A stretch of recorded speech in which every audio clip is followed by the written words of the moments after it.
Sherlock Holmes and the Duke's Son by Sir Arthur Conan Doyle. Chapter 1. Sherlock Holmes has a visitor.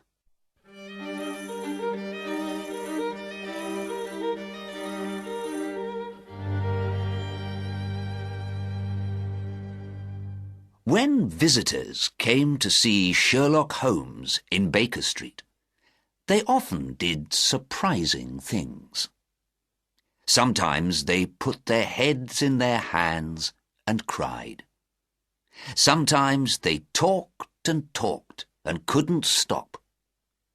And sometimes they just sat there and didn't say a word. But nobody was more surprising than Dr. Thornycroft Huxtable. He was a large man, tall, well-dressed, and important-looking. He came into the room, walked to one of the big chairs, and suddenly fell into it. He sat there, with his eyes closed, looking white and ill. I ran to get some water for him. Then I got my doctor's bag and looked at him carefully. "What is it, Watson?" said Holmes. "He's all right, I think," I said. "He's just very, very tired, and probably hungry too." Holmes looked in the man's pockets and found a train ticket from Mackleton in the north of England. "Mackleton? That's a long way," said Holmes. "It's not 12 o'clock yet, so he probably left home before 5 o'clock this morning." After a minute or two, the man began to move, and his eyes opened. A second later, he got quickly to his feet. His face was now red and unhappy. "Mr. Holmes, I am so sorry. I forgot to eat or drink anything this morning. That's why I felt ill." "When you feel better," I began. "I'm better now, thank you," said our visitor. "And I want very much to talk to Mr. Holmes, to ask him something. Please, Mr. Holmes, come back to Mackleton with me by the next train." "I'm sorry, that's not possible," said Holmes. "I'm working on two important cases, the Ferrers case and the Abergavenny case. I cannot leave London at the moment." "Important cases?" our visitor cried. "But this case is very important too. You know about the kidnapping of the son of the Duke of Holderness 3 days ago?" "What? The government minister?" "Yes, that's him. So you didn't know?" "It's not in the newspapers yet, that's true. But Sherlock Holmes always hears news before other people, I thought." Holmes went to get one of his books and began to read the page about the Duke of Holderness. Holderness, 6th Duke. Wife, Edith, daughter of Lord Grey. One child, Lord Arthur Saltire. Houses in London, Lancashire, and Wales. Government minister for this, for that, for the other. "Well, well," said Holmes. "He's one of the greatest men in the country." "One of the greatest and one of the richest," said Dr. Huxtable. "I know, Mr. Holmes, that you don't work for money. But I must tell you this. The Duke is offering £5,000 for news of his son, and another £1,000 for the name of his kidnapper." "That," said Holmes, "is a most interesting offer." He looked at me. "Watson, I think we are going with Dr. Huxtable back to the north of England this afternoon." Holmes then looked at Dr. Huxtable. "Now, sir, tell me everything. What happened? When did it happen? How did it happen? And why does Dr. Thornycroft Huxtable come to ask for my help 3 days later?" Our visitor drank some water and began his story. Chapter 2. Dr. Huxtable's Story.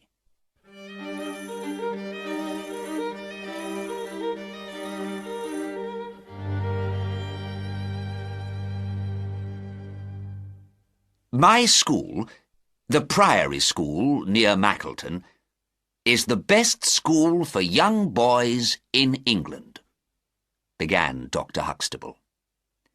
"We have the sons of Lord Soames, Lord Lever, and of many other important people. 3 weeks ago, Mr. James Wilder, the Duke of Holderness's secretary, came to see me. The Duke, he said, wanted to send his son, the 10-year-old Lord Saltire, to my school. On the 1st of May, young Lord Saltire arrived. He's a nice boy, and he soon began to like school life, had to make friends. His life at home, you see, was not very happy. We all know about the Duke and his wife. The Duchess, of course, now lives in the south of France. She left the Duke about 3 months ago, I think. But the boy loved his mother, and was very unhappy when she left. Because of this, the Duke sent him to my school. And after 2 weeks with us, he was much happier. Then, on the night of the 13th of May, he disappeared. The way to his bedroom is through another, larger room. 2 older boys sleep there. One of them never sleeps very well, and he heard and saw nothing that night. So young Arthur did not go out through that room. His window was open, and there is ivy all up the wall of the house. It is easy to get out of the window and down the ivy to the ground. So we think that he went out that way. He was in his usual school things, we think. A short black coat and dark blue trousers. We looked all through his room very carefully, but we found nothing strange, nothing unusual. When I learnt the news at 7 o'clock on Tuesday morning, I called everybody into the big schoolroom. Then we learnt more bad news. Heidegger, the German teacher, was missing too. His room is not far from Arthur's room. Heidegger went down the ivy. We know this because we found his footprints on the ground under the window.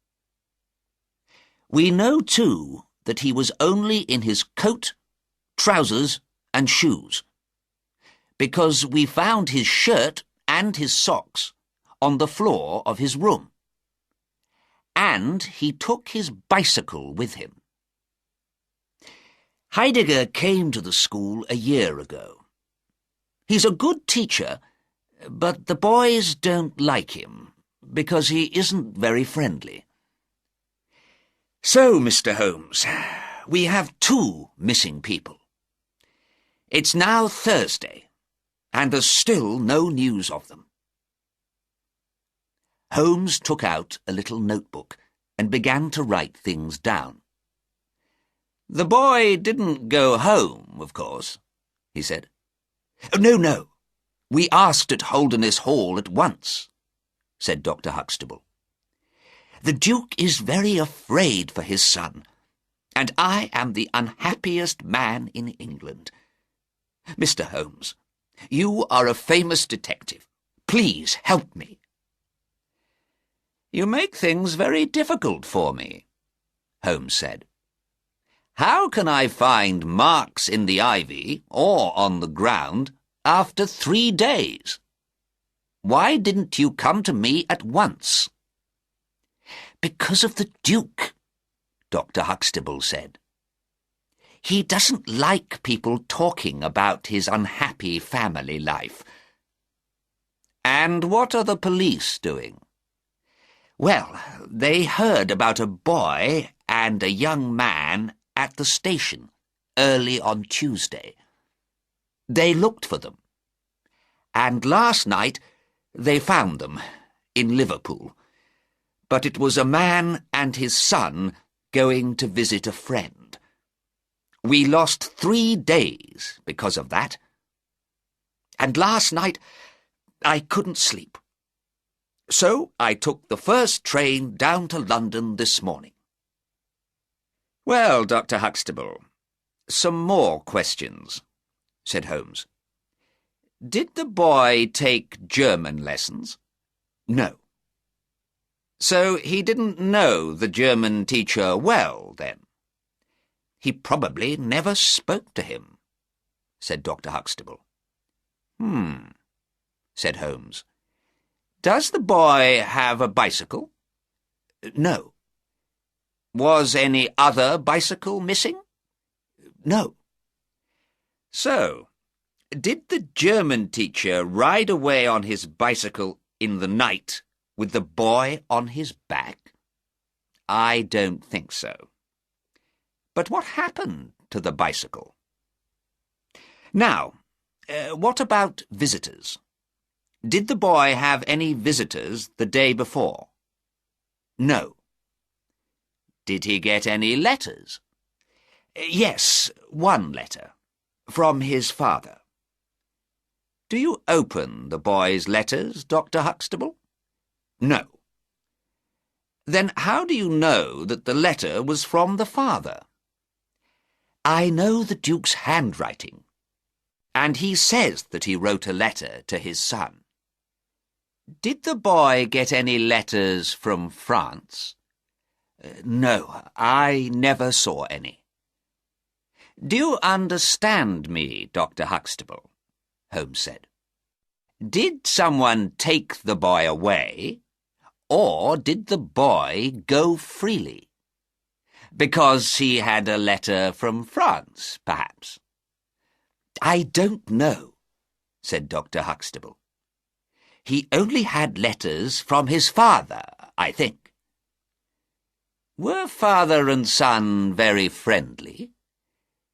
"The Duke is not a very friendly man, Mr. Holmes. He's not a bad father, but he is a government minister and has a lot of things to do." "So the boy felt more friendly to his mother?" "Yes." "Did he say that?" "No." "Did the Duke tell you then?" "Oh, no. The Duke never talks about things like that." "So how do you know?" "Mr. James Wilder, the Duke's secretary, told me." "I see," said Holmes. "That last letter of the Duke's, where is it now?" "The boy took it with him," Dr. Huxtable said. "It's not in his room. Mr. Holmes, our train leaves in half an hour." "Right. said Holmes. He looked at me. Watson, let's get ready and go off to the north with Dr. Huxtable. Perhaps we can find some answers to this mystery.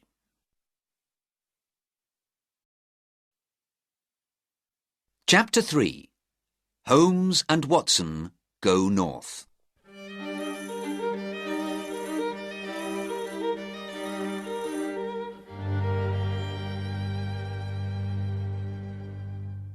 It was dark when we arrived at Dr. Huxtable's famous school in the northern hills.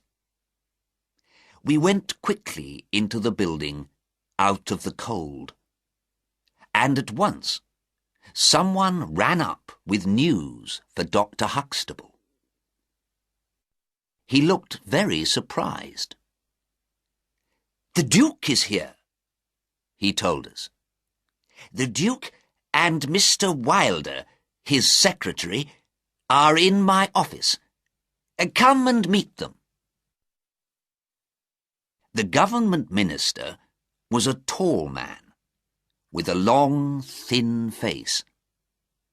He had red hair and a great red beard.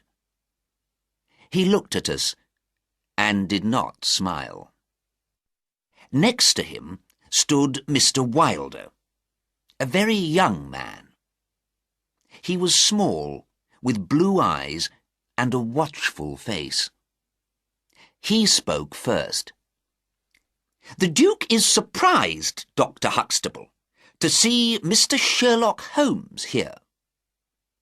He doesn't want people to know about this. You know that.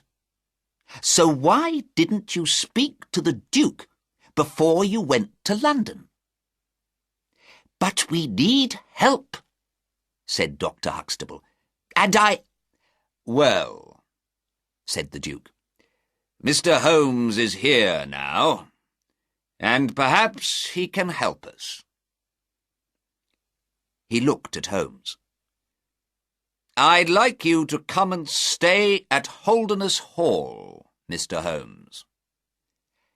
"Thank you, sir," said Holmes. "But I would like to stay near to the mystery, here at the school. Can I ask you one or two questions, perhaps?" "Of course," said the Duke. "My questions are about the Duchess and about money," said Holmes.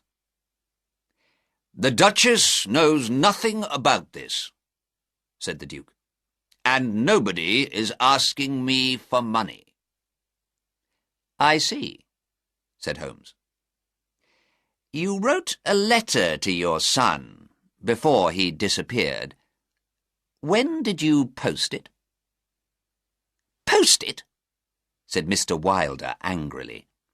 "The Duke does not post letters. I put the letter into the post-bag with all the other letters that day." A minute or two later, the Duke and Mr. Wilder left. Holmes then began at once to work on the case.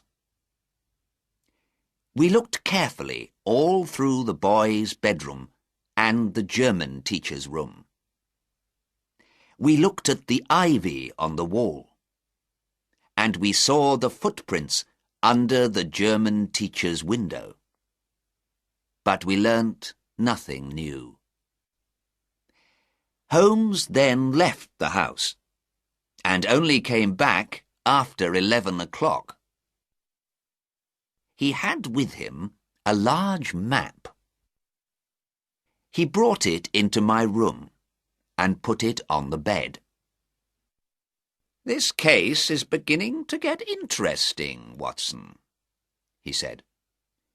"Look at this map. Here is the school, you see, and here is the road.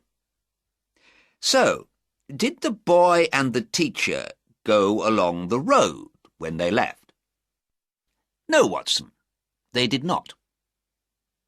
"How do you know that, Holmes?" I asked. Because there was a policeman here. Look. He was there from midnight to 6 in the morning, and he saw nobody on the road. I spoke to him this evening. And here, at the other end, you see, is the White Horse Inn. A woman there was ill, and the family watched the road all night, waiting for the doctor. The doctor didn't come until the morning, and the family saw nobody on the road. So, the boy and the teacher did not go by road. But Holmes, what about the bicycle? I asked. Yes, Watson. We must remember the bicycle, of course. But first, let's look to the south and the north. To the south, we have a big river. No bicycles there, then. And to the north, we have the trees, called Ragged Shaw, and then a great moor, the Lower Gill Moor. And here is Holderness Hall, 16 kilometres from the school by road, but only 9 kilometres across the moor. No other houses until the Green Man Inn along the Chesterfield Road. But the bicycle, I said again. Yes, yes, Watson, Holmes said. It is possible to ride a bicycle across the moor. Difficult, but possible. Just then, Dr. Huxtable came quickly into the room. "News, Mr. Holmes," he said excitedly. "I bring news." In his hands was a blue school hat. "Look, this is the boy's hat. One of my gardeners found it this evening." "Where, man? Where?" asked Holmes. "Just north of Ragged Shaw," said Dr. Huxtable. "Aha!" said Holmes. "What did I tell you, Watson? Tomorrow we must walk north, across the moor." Chapter 4. The Body on the Moor.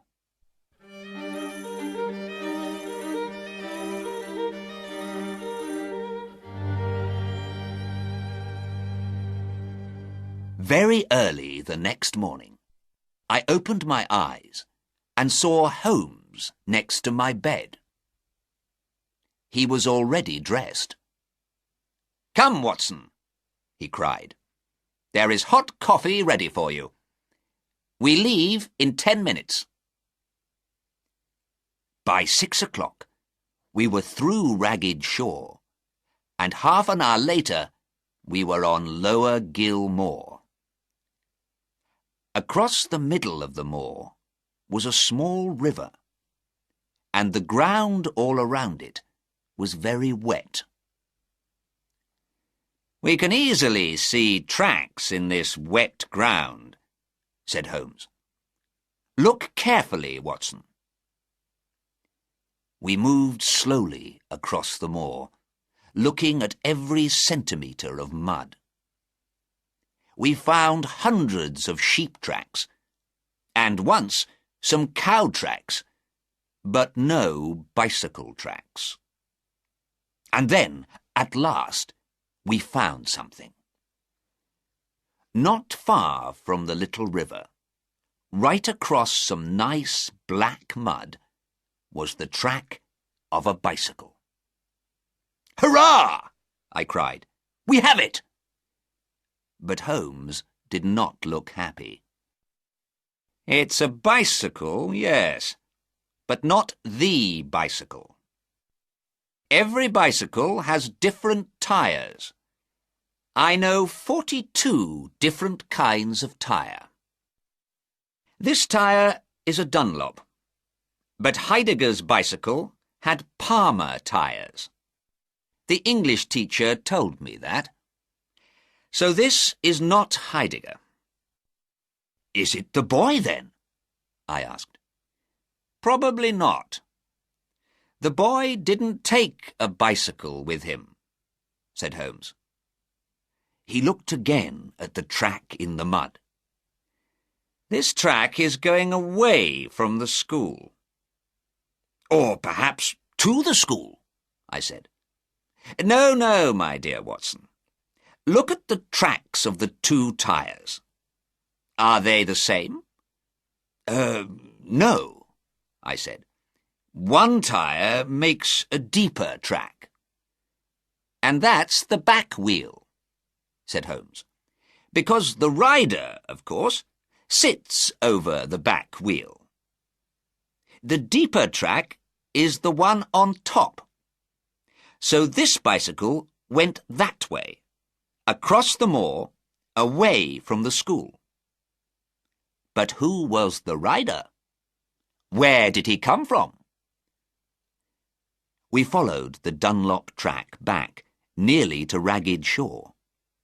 Then we lost it in some cow tracks.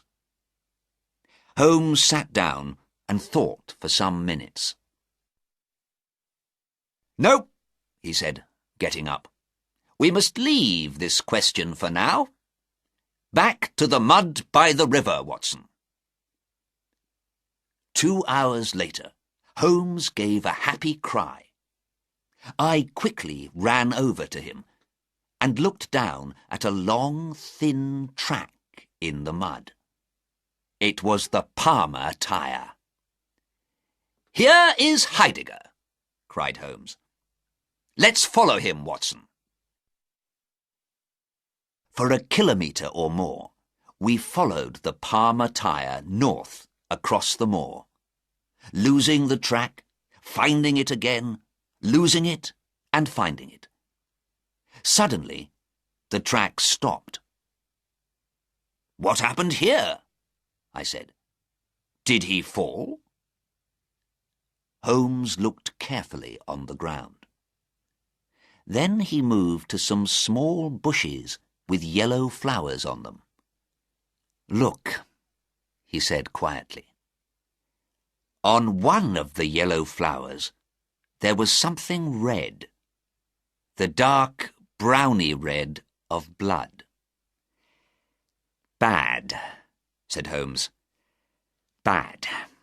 What do I read here? Something or someone hit him. He fell. He stood up. He got onto his bicycle again and rode away. But there is no other track.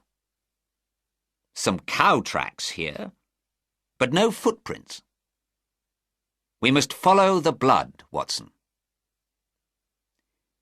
We soon found the bicycle, and then, behind a bush, we saw a shoe and found a body.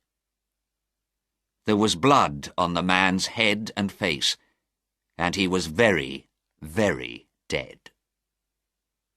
He had shoes on, but no socks, and we saw a nightshirt under his open coat. It was the German teacher. "Poor man," Holmes said quietly. "What shall we do, Watson? We can't lose any more time, but we must tell someone about this poor man." "Shall I run back to the school?" I said. "No, I need you with me." Holmes stood up and looked around. "Look," he said. "There's a workman over there. He can go back to the school for us." I went and got the workman, and Holmes wrote a note for Dr. Huxtable. The poor workman took one look at the body and began to run quickly down the hill to Ragged Shore. "Now," said Holmes, "before we go on, let's think carefully for a minute. What do we know so far? First, the boy left freely. He was dressed. He did not leave suddenly. He wanted to go. Perhaps with someone, perhaps not. But the German teacher left without his socks and without his shirt. So he left very suddenly. That's right, I said. And why did Heidegger go? Because from his bedroom window he saw the boy. Because he wanted to follow him and bring him back. So far, so good. But why doesn't Heidegger just run after the boy? A man can easily run faster than a boy. But Heidegger doesn't do this. He gets his bicycle. He knows that he needs his bicycle. Why? Ah, I said, because the boy has a bicycle.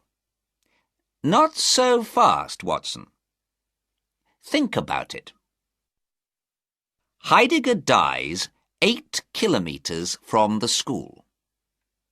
So the boy is moving very fast. Because it is 8 kilometers before a man on a bicycle can get near him. And Heidegger dies because someone hits him very hard on the head. A boy can't do that. So there was someone with the boy. A man, let's say. But we looked very carefully at the mud all round poor Heidegger's body, Watson. And what did we find? Some cow tracks, but nothing more. No footprints from people. No bicycle tracks. Holmes, I cried, this is not possible. Very good, Watson, he said. It's not possible. So something is wrong with my thinking. What can it be? Perhaps, I said, Heidegger broke his head in a fall. In mud, Watson? Oh, I don't know. I just don't know. Come, Watson, said Holmes. Every mystery has an answer. But for now, the Palmer tyre can tell us nothing more. So we must go back to the Dunlop tyre. We found the Dunlop track again, and followed it north. Here there was very little mud, and we lost the track. Across the moor, we could now see Holderness Hall, some kilometres to our left. And in front of us, we could see the Chesterfield Road. We walked down to the road and along to the Green Man Inn. Chapter 5. A Visit to the Green Man.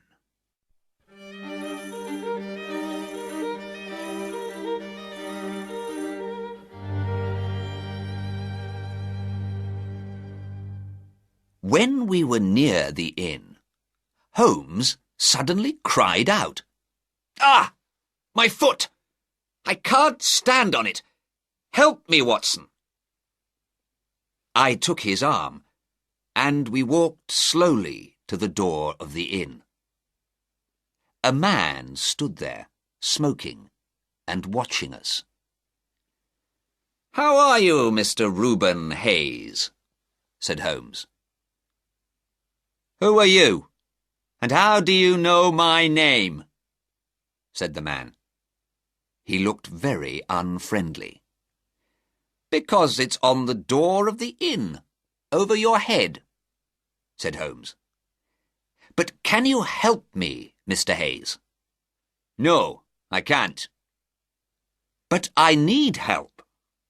I can't put my foot to the ground. Well, don't put it to the ground. Holmes smiled. Look, he said, it's very important, and I can offer you £1 for the use of a bicycle. Where do you want to go? Asked Mr. Hayes. To Holderness Hall. Oh, friends of the Duke, are you? Mr. Hayes laughed, looking at our muddy shoes and trousers. Holmes laughed too. Well, we are bringing him news of his lost son, he said. The boy is in Liverpool. Mr. Hayes's face went white, then red. Oh, he said carefully. That's good news. I worked for the Duke once, but he wasn't good to me. I don't like him, but I'm pleased about the boy. We all went into the inn. Now, said Holmes, something to eat first, please. Then you can bring round the bicycle. I haven't got a bicycle, said Mr. Hayes. Holmes put £1 on the table. I tell you, man, that I haven't got a bicycle. You can have 2 horses to take you to the hall. He brought us something to eat, and we ate hungrily. Through the window, we could see the stables at the back of the inn. Once Holmes got up and walked round the room, then stood looking out of the window at the stables. Surprisingly, his foot was now very much better. Suddenly he laughed and looked at me. I've got it, he cried. Yes, of course, that's it. Watson, did you see any cow tracks today? Yes, I said. Lots of them. Everywhere. And how many cows did you see on the moor? I don't remember any, I said. Isn't that strange, Watson? Lots of cow tracks, but no cows? And do you remember those tracks, Watson? He took out his notebook. There were tracks like this, and sometimes like this, and sometimes like this. Do you remember that, Watson? No, I don't, I said. What does it mean, Holmes? It means that it's a very strange cow, Watson. Cows don't move like that. Now, let's go quietly out and have a look round these stables. There were 2 tired-looking horses in the stables. Holmes looked carefully at one of the horse's feet and laughed. Look, Watson, old shoes, but new nails. Oh, this case gets more interesting every minute. I began to ask Holmes a question, but suddenly we heard someone behind us, and there was Mr. Reuben Hayes. His face was red and angry. "What are you doing in my stables?" he cried. "We're just looking at your horses, Mr. Hayes," said Holmes, smiling. "Why? Are you afraid of something?" The man opened his mouth, then closed it quickly.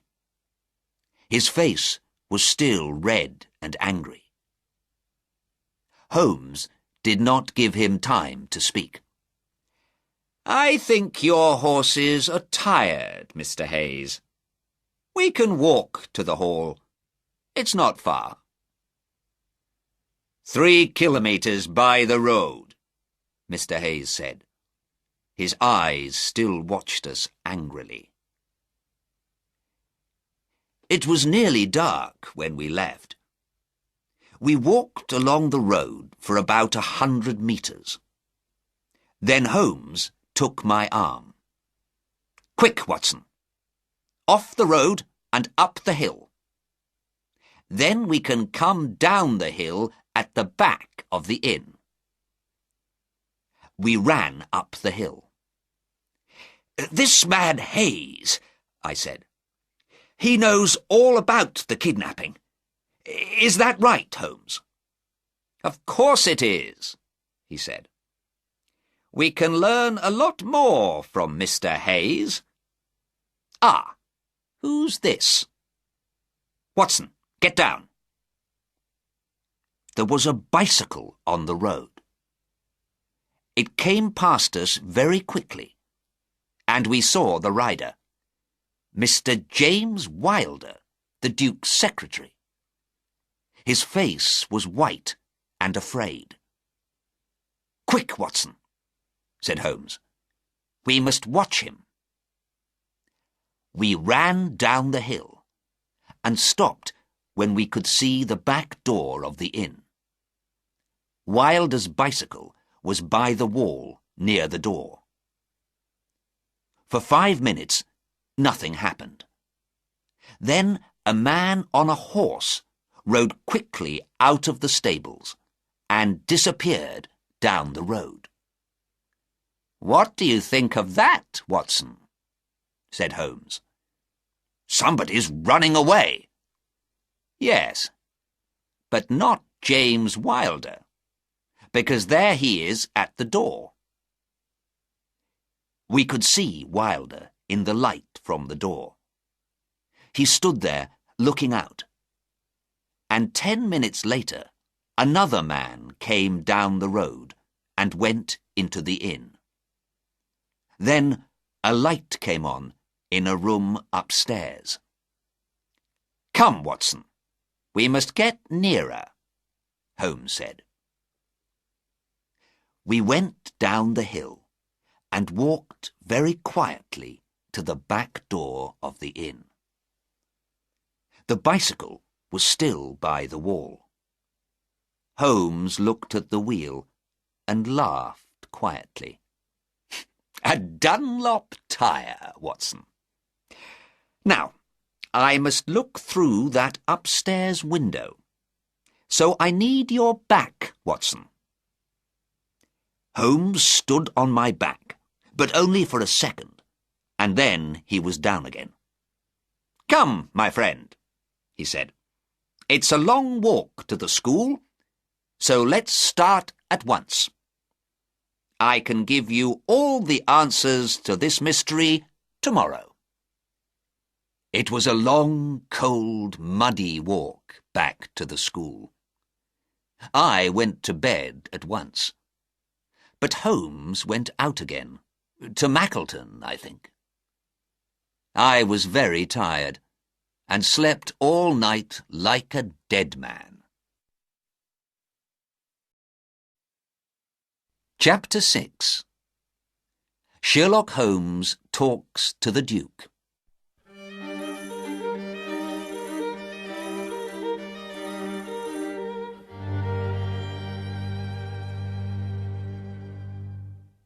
At 11 o'clock the next morning, Holmes and I were in the Duke's office at Holderness Hall.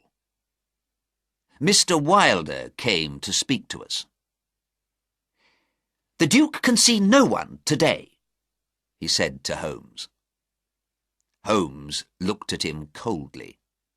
"The Duke can see me," he said. "Please tell him that I am here."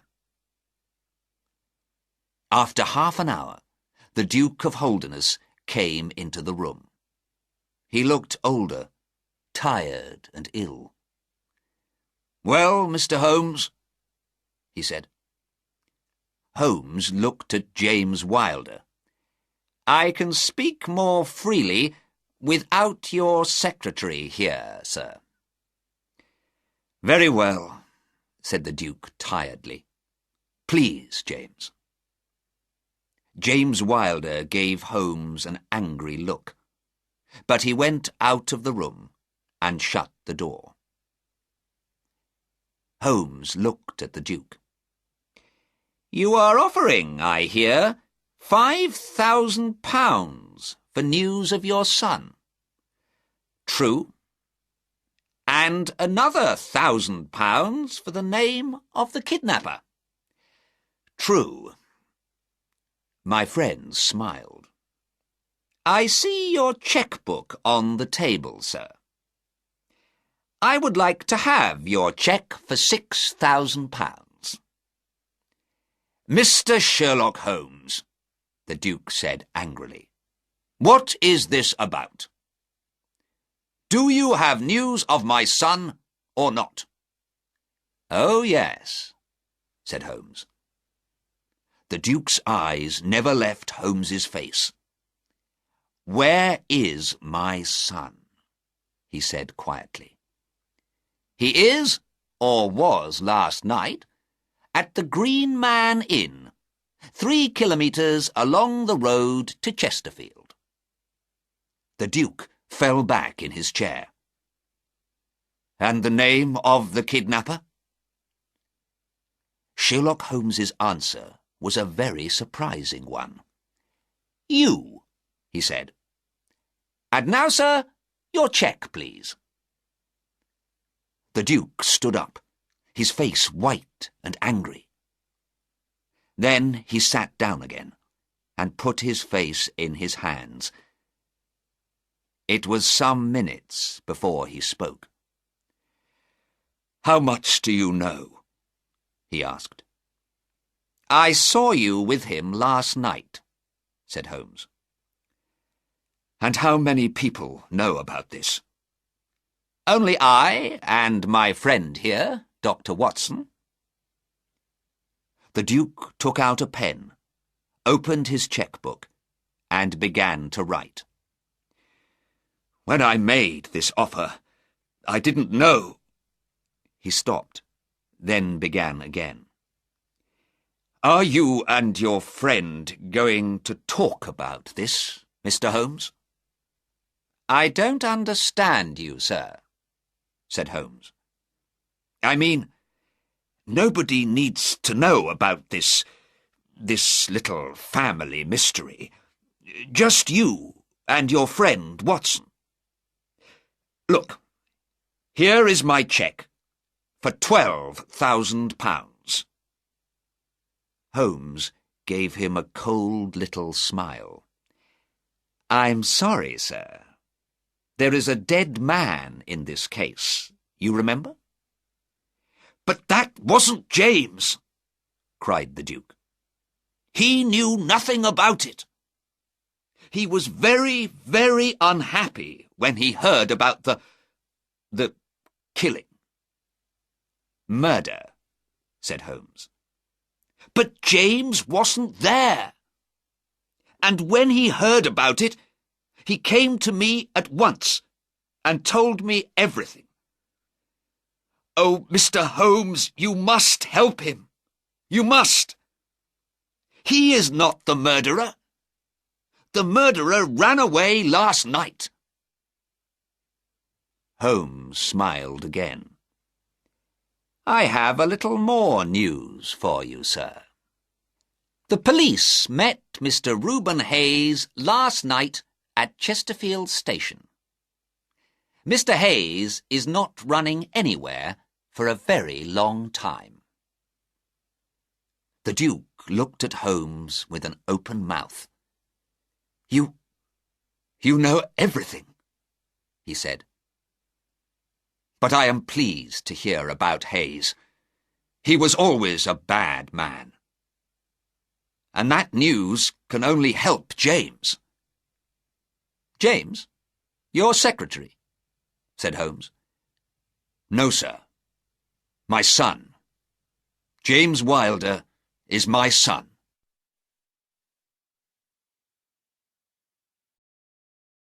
Chapter 7. The Duke's Son.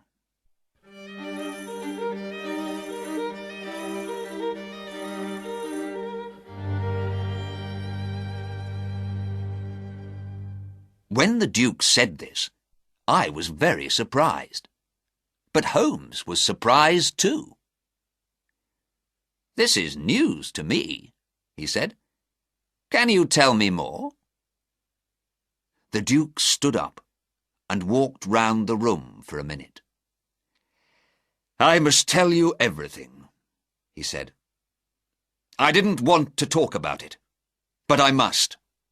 I see that now." He sat down again and began his story. "When I was a young man, Mr. Holmes, I was in love. Oh, so much in love.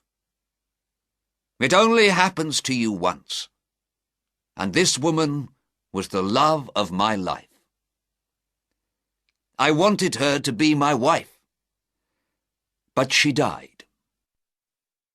She left me this one child, and I loved him because of her. When I look in his face, I see her, and remember her, and can't stop loving her. I must have the boy near me because of this. But a government minister cannot tell the world about a love child like this. So, to the world, James is my young secretary, not my son. He knows that I am his father. He hates the Duchess because she is not his mother. And he hates my younger son, Arthur, because Arthur has everything. Arthur has a name, a famous father, houses, money, everything. James has nothing. Well, he has some money, of course, but he is just Mr. James Wilder, and he wants to be the Duke of Holderness one day. That's not possible, of course, but James can't understand that. And so, you see, I was afraid for Arthur. And that's why I sent him to Dr. Huxtable's school. And what does James do next? He kidnaps my poor Arthur. It changes nothing, but James can't see that. He wants me to say, "Yes, James, now you can be my first son. You can have everything. Arthur can be the number 2 son." But I can't do that. Of course I can't. James knew this man Hayes, you see, because Hayes worked for me once. James asked for Hayes's help, and the man was happy to do it. You remember my letter to Arthur on that last day? Well, James opened the letter and put in a note from him. That evening, he cycled across the moor and met Arthur in Ragged Shaw. He talked about the Duchess, Arthur's mother. "She wants to see you," he told Arthur. "She's waiting on the moor. Come back at midnight, and a man with a horse can take you to her." Of course, poor Arthur wanted to see his mother, so he came. Hayes was there with 2 horses, and they rode across the moor. But the German teacher followed them, and Hayes killed him. Hayes then took Arthur to the Green Man. Well, Mr. Holmes, I knew nothing about any of this until the murder. James is a bad boy, but he does not murder people. When he heard the news, he came to me at once, crying. What could I do? I didn't want the world to know about this. So James went down to the Green Man. He told Hayes to run away, because everybody knew about the murder now, and knew the murderer's name, too. Hayes left at once. Later, I went down and saw Arthur. I left him there with Mrs. Hayes, because I couldn't say anything to the police just then. So, Mr. Holmes, now you know everything. Said Holmes.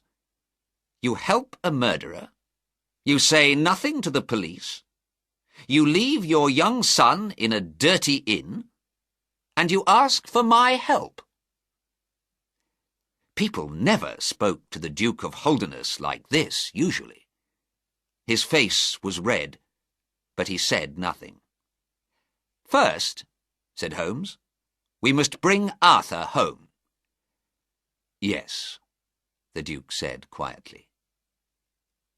Holmes quickly wrote a note and took it out of the room. A minute later, he was back. Now, what are you going to do about Mr. James Wilder? He said. I understand you, Mr. Holmes, said the Duke. James is leaving me and going to Australia next week. Good, said Holmes. And the Duchess? Perhaps without James in the house, you and she— Yes, I wrote to the Duchess this morning. Holmes stood up. Well, he said, Watson and I can go home now, I think. There is just one other small thing. This man Hayes took 2 horses across the moor, but the horses' feet made the tracks of a cow in the mud. How was this possible? The Duke looked surprised and thought for a minute.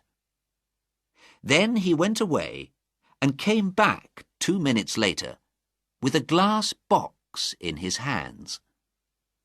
In the box were some horseshoes.